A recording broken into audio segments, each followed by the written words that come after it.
이번 시간에는 지난번 시간에 이어서 말 실행증을 평가부터 다시 시작하도록 하겠습니다. 평가와 치료 파트를 조금 더 이번 시간에는 다룰 텐데요. 지난 시간에 잠깐 리뷰를 하면은 마비 말장애, 이거 말 실행증, 잠깐만요. 말 실행증은 그죠? 좌방구, 언어 우성방구죠. 언어 우성방구의 손상으로 나타나고, 그죠? 말 프로그래밍의 문제라서 단순한 건 잘하지만 복잡한 건 자동어는 잘하고 인적인 건 못하고 모색 행동이 나타나고, 그죠? 뭐 이런 것들이 이제 우리가 정의를 했습니다. 그죠? 말 특성을 봤습니다. 마지막 부분에, 지난 시간 마지막 부분에 우리가 평가에 대해서 이야기했었는데요. 개별 또는 연속적인 구어, 이거 했었죠. 뭐, 그냥 구강 안면 검사도 하고, 인터뷰도 하고, 그 다음에 음절, 단어, 구, 이런 식으로 발화 길이를 늘려가면서 환자들이 어떤 특성을 보이는지 우리가 평가한다고 이야기했습니다. 그러면 이어서 평가에 대해서 계속 이야기해 보도록 하겠습니다. 제일 처음에 나오는 게 이제 교대 운동 속도예요. 그죠? DDK죠, 이거는. 이제 DDK, equal DDK인데, 교호 운동이죠. 교호 운동에 대해서 우리가 이야기해 볼 텐데, 두 가지로 나누어집니다. 교대 운동 속도 과제와 일련 운동, 이름을 잘 기억하셔야 됩니다. 이거는 alternative, 이거는 serial이라는 것은 연속된 거죠. 연속, 교대는 한 개씩만 겁니다. 하나씩만 계속 연습합니다. 그래서 AMR은 뭐죠?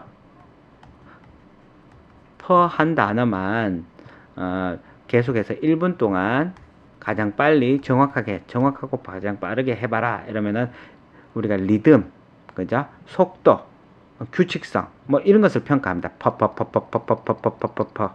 그 다음에 커커커커커커커커. 마지막으로는 터터터터터. 퍼터커. 이건 퍼터커는 어떡하죠? AMR이에요. 그죠? SMR이에요. 그죠? 시리얼, 퍼터커 이렇게 연속하는 거야.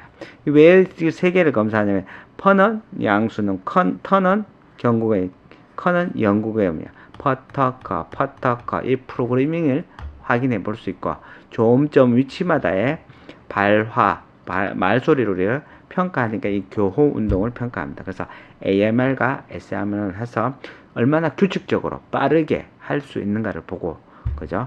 SMR 같은 경우 프로그래밍이 또 어떻게 되는지 몰라요. 그래서 마비 말장애에서는 이 말 실행증에서는 SMR이 굉장히 중요하게 보고 있습니다. 그래서 SMR을 잘못한다. 이런 AMR은 잘하는데 SMR을 못한다. 프로그래밍에 문제가 있구나. 말 실행증이다. 라고 감별지 낼 때 이 일련 교대 운동을 합니다. 그래서 요 용어를 잘 기억해 두셔야 되겠습니다. 그 다음 자동말과 명제말을 시켜보고 비교해 보는데요. 자동말은 조금 전에 우리가 앞쪽에서 지난 시간에 이야기했죠. 숫자 세기, 그죠? 요일, 주기도문, 노래, 잘하는 노래, 이걸 시켜보면 어떡하죠? 잘하겠죠. 근데 명제말, 뭐 오늘 무슨 요일인가요? 오늘은 어디 갔다 오셨나요? 뭐 이런 것들 자기가 수의적으로 인위적으로 말을 해야 되는 경우 오류를 범합니다. 그래서 이 두 개를 비교해서 큰 차이가 난다. 명제말은 잘하는데, 자동말은 잘하는데 명제말은 떠듬떠듬 프로그램 하는데 어려워 보이더라. 그러면 우리가 이 사람들을 말실행증이라고 AOS라고 말하습니다. Apraxia of Speech라고 이야기할 수 있습니다. 그 다음에 길이의 복잡성이 늘려가면서 단어군에 따라서 따라 말하기가 잘 하는가. 자, 우리가 앞쪽에서 뭐 했죠? 할머니 방, 할머니 방문, 할머니 방문 틀, 뭐 이런 식으로 늘려가면 어떡하죠?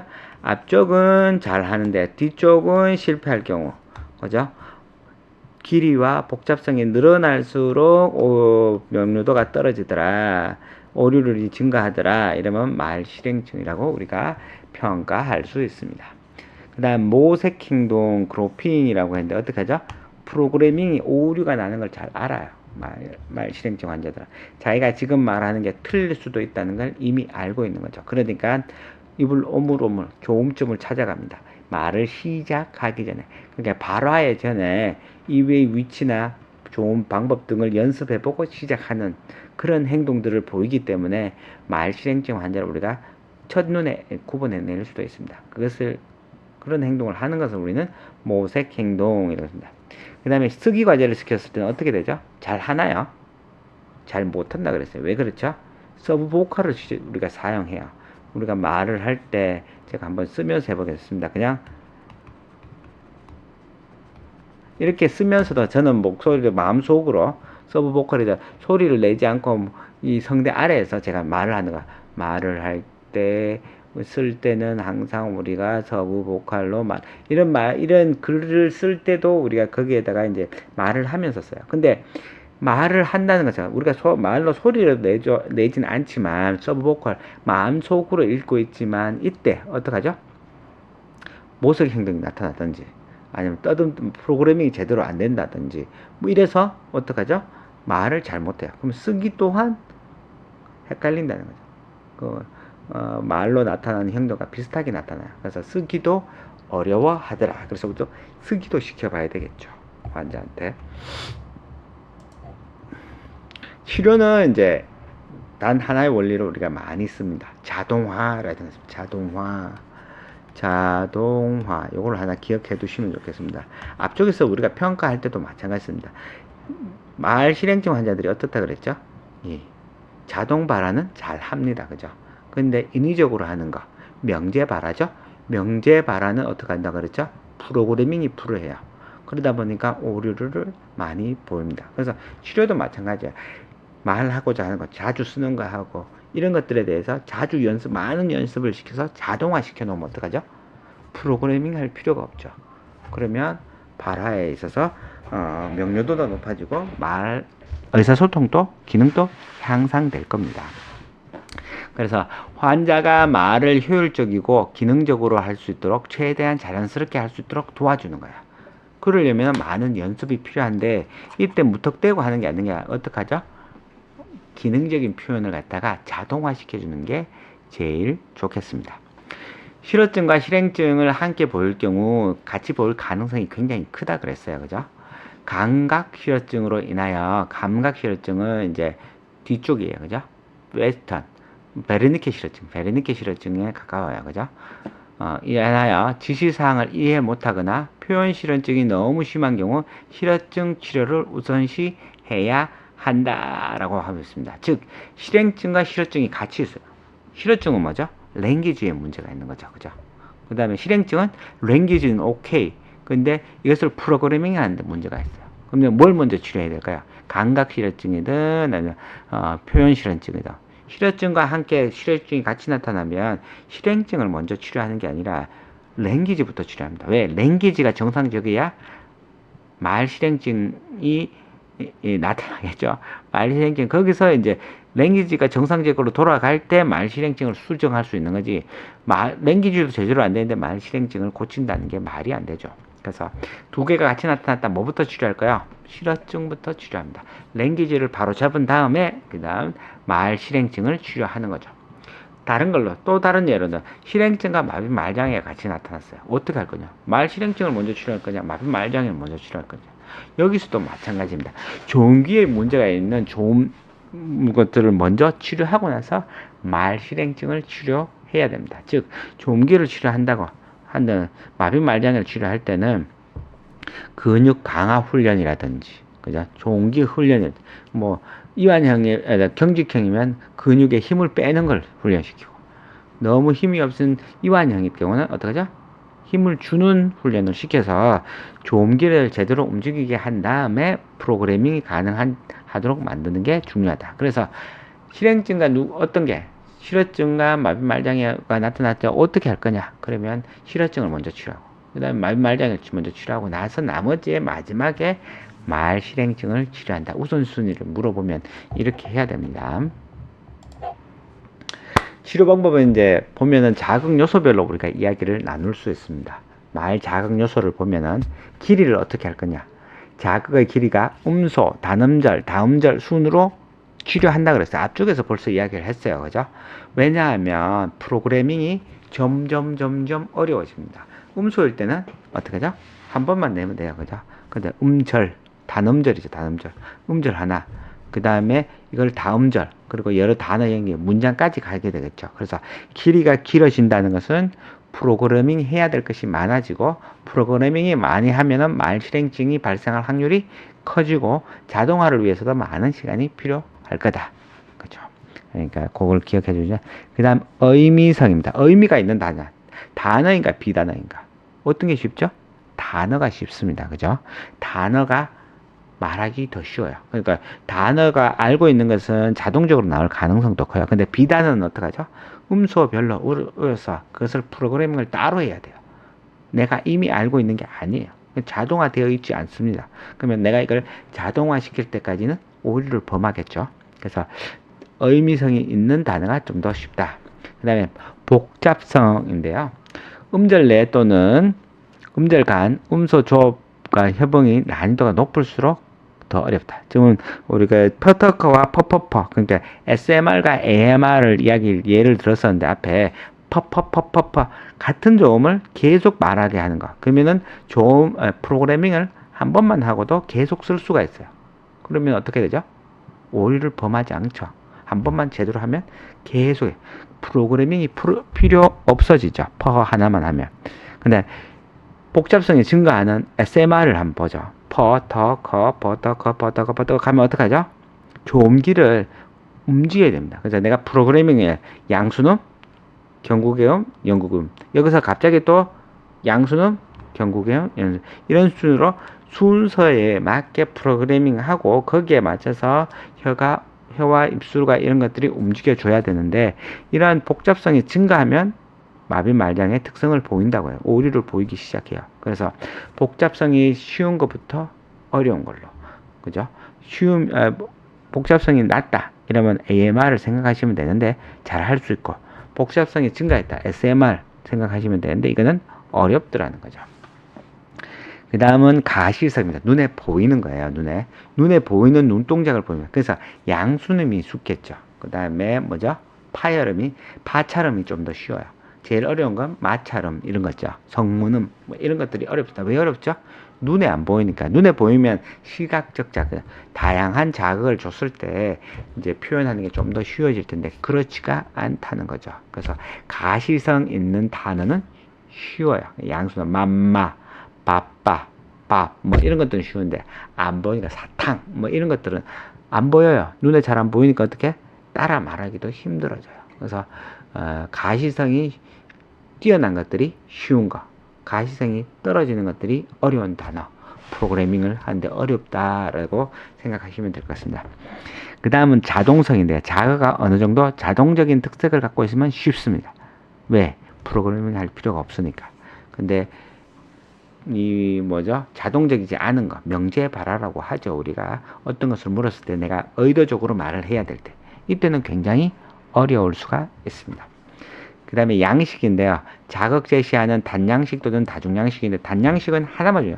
청각적 자극만 주든지 시각적 자극만 주든지 뭐 이런 건데, 이런 것보다는 다중양식, 소리로 들려주면서 입으로 보여주면서 느낌을 느끼게 해줄 수 있다. 촉각을 느끼게 해줄 수 있다. 이게 가장 쉬울 거야.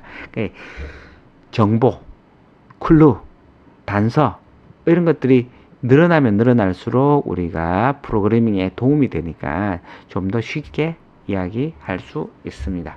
이러한 요소들을 기억하면서 우리가 훈련에 쓰일 치료 프로그램을 만드는 것이 좋겠습니다.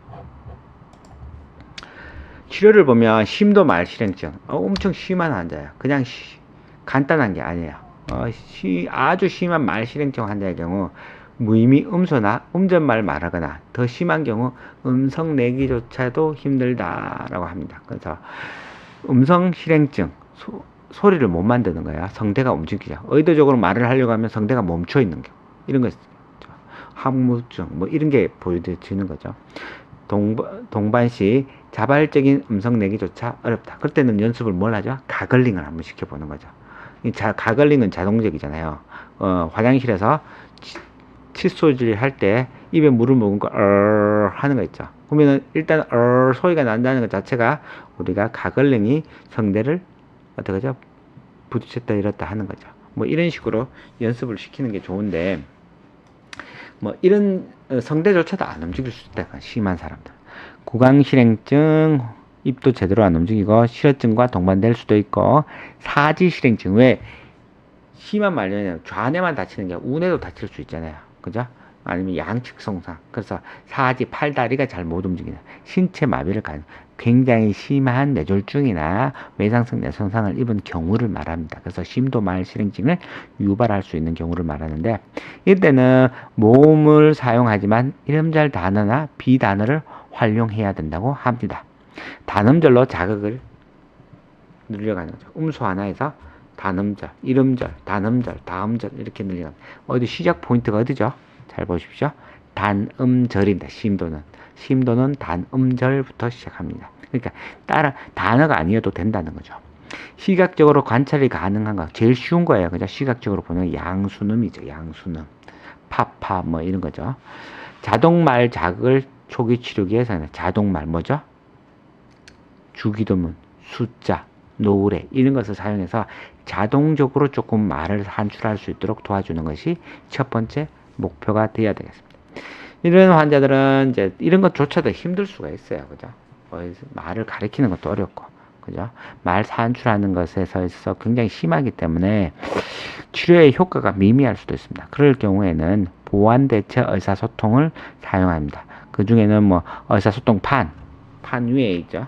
그 환자가 필요로 하는 것들을 배열한 다음에 그 포인트해서 의사소통, 혹은 제스처, 물을 먹고 싶다면 컵으로 물 마시는 흉흉을 낸다든지, 전하고 싶다면 손으로 전화하는 흉내를 낸다든지, 그죠? 아니면 포인트 한다든지, 제스처를 사용, 팬터마임, 뭐 이건 좀 인지가 좀 좋아야 되겠다, 그죠? 수화, 수어 이런 건 배워야 되겠죠, 그죠?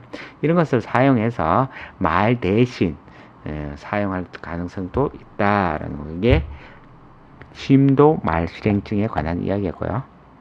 그 다음 우리가 이에 다루려는데 중도 말실행증 합니다. 중도니까 구강실행증, 실어증, 사지실행증, 사지마비 등을 동반할 수도 있습니다. 앞쪽에 심도 말실행증도 있는 것을 동반한다 그랬어요. 그죠? 단어나 구, 단위부터 시작합니다. 앞쪽에서는 음절부터 시작한다 그래서 심한 사람들은 단어부터 시작하는 것은 중도 말실행증 환자부터는 단단어부터 시작하는 거죠. 단어는 단음절부터 시작해서 다음절로 점점점점 그 양을 늘려가는 방법이 있겠습니다. 그 사용하는 방법에는 대조적 강세 훈련법인데 앞에 밑에 예가 있는데 그거는 조금 더 실행해 볼게요. 구나 짧은 문장 내에서 특정 단어 내에 강세를 넣고 연습하는 겁니다. 그러려면 말 명료도가 증가하는데요. 예를 들어 책상 위에 빨간 모자, 이거는 단수단 문장이에요. 그죠? 책상 위에 빨간 모자가 있다. 뭐 이런 건데, 책상을 강조하는 책상 위에 빨간 모자, 그 다음에 책상 위에 빨간 모자, 책상 위에 빨간 모자, 책상 위에 빨간 모자, 뭐 이런 식으로 해서 이 말 실행증 환자들의 특징 중에 하나가 운율을 잘 못 만들어요. 왜냐하면 자기가 틀릴 걸 아니까 머뭇머뭇하고 중간중간에 말 실행증이 나타나면 부드러운 연결을 못하기 때문에 이런 연습을 통해서 운율을 만드는 것을 가르칩니다. 운율을 만들어주면 좋은 점이 뭐죠? 강조된 것이 그 말의 주된 내용이야. 그러니까 책상 위에 빨간 모자라면 책상을 먼저 강조한 거고, 책상 위에 빨간 모자라고 하면 모자가 중점이 돼야 되는 내용이죠. 그죠? 이런 식으로 운율을 만드는 것을 가르쳐 줄 때 이렇게 대조적 강세 훈련법을 사용하면 되겠습니다. 시각 구성요소 자극법은 조음 형성에 필요한 입모양을 시각적 피드백으로 주는 것입니다. 뭐 이것들은 여러 가지 방법이 있어요. 그죠? 입모양을 보여주면서 입이 어떻게 되는지 보여줄 수도 있고, 아니면 거울을 같이 앞에 놓고 연습할 수도 있습니다. 그죠? 치료사와 환자가 같이 거울을 보면서 양수눈부터 시작하는 게 좋겠죠. 뭐 양수눈 입을 다물고 공기를 압력하고 터뜨리고 혀는 어느 위치에 가고 뭐 이런 거. 이런 거 조음점 지십조처럼 시각적으로 이제 피드백을 줄 수 있는 거. 또 다른 건 비디오. 요즘은 휴대폰 카메라가 많이 발달했으니까 휴대폰으로 찍어서 서로 공유하면서 나랑 너랑 어떻게 다른지 뭐 이런 것을 보여줄 수가 있겠습니다. 이런 식으로 하면은 환자들이 조금 더 뭐 그냥 청각적 자극 받았을 때보다는 좀 더 쉽게 말 실행증을 치료를 받을 수 있을 겁니다. 그 다음에 경도 말 실행증 환자들은 어떠죠? 경도 말 실행증 환자들은 문장부터 시작합니다. 왜냐하면 단단어 정도, 한두 단어 정도는 잘 프로그래밍 할 수 있고, 경미하기 때문에 문장 전체를 발현하는데 느리고 조심스러운 말을 구사하는데 여기서부터 시작하면 됩니다. 계획화 과정에서 어려움이 있다. 이 문장 전체를 계획하는데 어려움이 있다는 거죠. 그래서 시작 포인트는 구 문장 또는 문단 단위에서 자극을 시작하는 게 좋겠다. 이 환자, 경도 말실행증 환자인데 뭐 음소부터 시작했다. 뭐 이름절부터 시작했다. 이건 조금 안 맞다는 거죠. 왜? 이 사람들은 벌써 그건 할 수 있으니까 그게 문제가 안 된다는 거죠. 자극 후 반응이 요구되는 간격을 점차 늘린다. 즉 따라해보세요 주고 나서 즉각적으로 따라하는 건 쉽습니다. 그죠? 왜? 메모리를 요구 안 하니까. 또 본 것을 바로 따라하면 되니까. 근데 이것을 시간을 점점 조금씩 늘립니다. 그래서 환자 스스로 하는 것처럼. 그러니까 처음에는 바로 그 다음에는 한 1, 2초 뒤에 조금 더 잘 하게 되면 5초 뒤에 뭐 이런 식으로 늘려서 피험자, 환자가 스스로 연습할 수 있는, 발화할 수 있는 즉각적 따라하기가 아니라 지연 따라 말하기 순수로 늘려가는 거죠. 그럼 프로그래밍이 더 어렵겠지만 훈련을 통해서 자연적인 발화를 할 수 있도록 도와주는 거죠. 잘 알려진 구나 표현을 연습합니다. 그래서 어려운 거 말고요. 자, 쉬운 거. 그러면 자동적으로 옮겨갈 가능성이 좀 더 크니까요. 그리고 구강실행증 치료법이 있는데 이걸 프롬프트라고 하는데 이게 많이 언급되는 것 중에 하나인데요. 구강실행증 치료법에서 그냥 단순히 따라해보세요, 해보세요, 뭐 이렇게 하는 게 아니라 우리가 환자들의 얼굴, 그러니까 촉각 운동적 좋음 단서를 제공하는 치료 기법인데 얼굴을 만지는 겁니다. 그죠? 혀의 위치라든지 입술의 모양이라든지 우리 피험자가 만지고, 그리고 피험자는 어떻게 해요? 환자라고 해야 되겠네. 환자가 자기 얼굴이나 목인데 손을 대보고 어떻게 움직이고 어떻게 떨리는지를 직접 느껴보게 하는 겁니다. 그래서 Prompt for Restructuring Oral Muscular Phonemic Therapy라고 해서 prompt라고 하는데, 약어로 prompt 앞자만 따서 촉각 운동적 좋음 단서를 갖도록 하는 치료 기법입니다. 그래서 옆에 그림도 보이지만 지금은 치료사가 얼굴을 만져주는 거예요. 그죠? 어떻게 움직이라고. 그리고 나서 피험자, 환자도 자기가 한번 해볼 수가 있습니다. 주로 아동 실행증에 많이 쓰이는 건데, 왜냐하면 이 아동들은 운동 기법을 잘 모르니까 직접 치료사가 만들어주는 건데 성인한테 써도 별 상관없습니다. 그죠? 단순한 구강 움직임을 복잡한 구강 움직임으로 가도록 만들어주는 훈련을 하면 되겠습니다. 네, 지금까지 살펴본 게 말 실행증입니다. 그래서 근본 원리는, 치료의 근본 원리는 자동화입니다. 치료를 보면 어떡하죠? 처음에는 어렵습니다. 그죠? 이 자동화라는 게 프로그래밍을 생략해 주는 거죠. 안 할 수 있도록. 좀 더 쉽게 프로그래밍을 할 수 있다. 프로그래밍을 이제 아예 심어 주는 거죠. 그래서 명제 발화를 자동화 만들어 가는데 여기에는 여러 가지 기법이 있습니다. 그죠? 그 환자의 심한 정도에 따라서 어디서 시작할 것인지, 음소, 단음절, 그죠? 구문장, 뭐 이런 식으로 나눈다. 그죠? 그리고 여기서 쓰는 기법도 조금씩 다르다. 그죠? 제일 쉬운, 여기서 이제 경도 환자든 아니면 아동 말 실행증 환자든 이런 프롬프트라는 기법을 쓸 수도 있고요.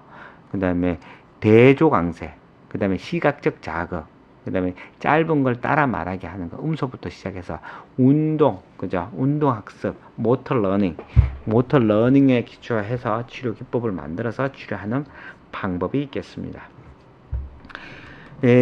말 실행증은 우리가 항상 고민해야 되는 것 중에 하나가 어떻게 마비 말장애와 실어증과 구분해 감별 진단해낼 수 있는가. 그러니까 평가가 중요하겠죠. 이 평가를 하기 위해서는 정의가 중요합니다.